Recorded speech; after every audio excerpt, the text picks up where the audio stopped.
त्या मित्रांनो चला आज तुम्हाला दाखवणार आहे कांद्याची पात करायची आपल्याला. हे बघा, टमाटा घेतला आहे आपण, हिरव्या मिरच्या घेतल्यात, मटाची डाळ 5-10 मिनटं भिजवून घेतली. हे बघा कांद्याची पात कापून पाण्यात टाकले आपण. चला फोडणी देऊया. चला कढई तापत लावली तर आपण तेल टाकून घेऊया आपण.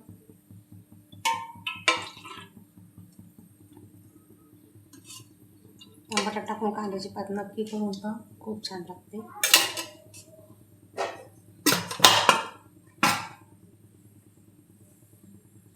तेल तापलं, आपल्या मिरच्या टाकून घेऊया.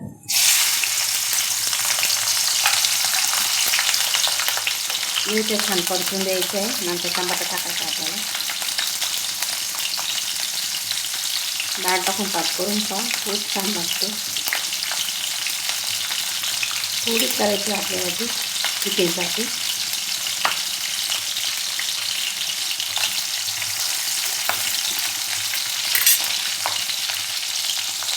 टमाटा पण टाकूया आपण.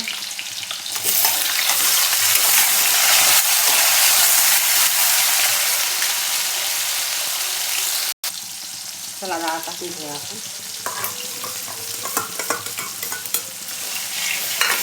त्याच्यात मीठ टाकून घेऊया आपण.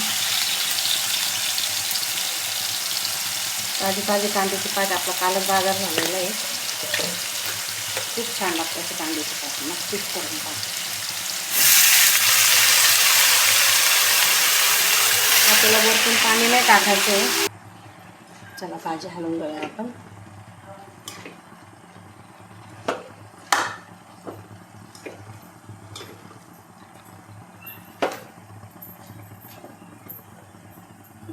छान अशी हलवून घ्यायची भाजी आपल्याला. पूर्ण भाजीचंच पाणी वळतं, त्याच्यामुळे पाणी टाकायची गरज राहत नाही. त्याच पाण्यामध्ये भाजी शिजून होते आपली. मटाची डाळ आणि टमाटा टाकून भाजी नक्कीच करून पहा, खूप छान लागते.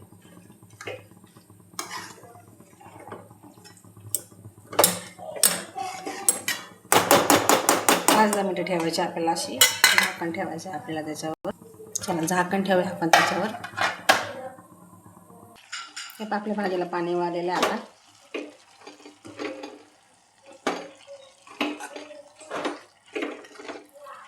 हे किती छान दिसते. थोडा फुल गॅस करायचा आपल्याला, पुन्हा शिजून द्यायची. हे बघा थोडीच राहिली आपली भाजी. आता थोडंसं पाणी तिच्यात तेवढं आटून द्यायचं आपल्याला. आता हे बघा आपली भाजी झालेली आहे, आता पूर्ण कोरडी झाली आहे. चला दाखवते तुम्हाला. हे बघा आपली भाजी तयार आहे. हे बघा छान दिसते. चला मग व्हिडिओ आवडल्यास लाईक करा. रेसिपी पहा कशी वाटते तुम्हाला. शेअर करा, सबस्क्राईब करा. व्हिडिओ आवडल्यास लाईक करा, सबस्क्राईब करा.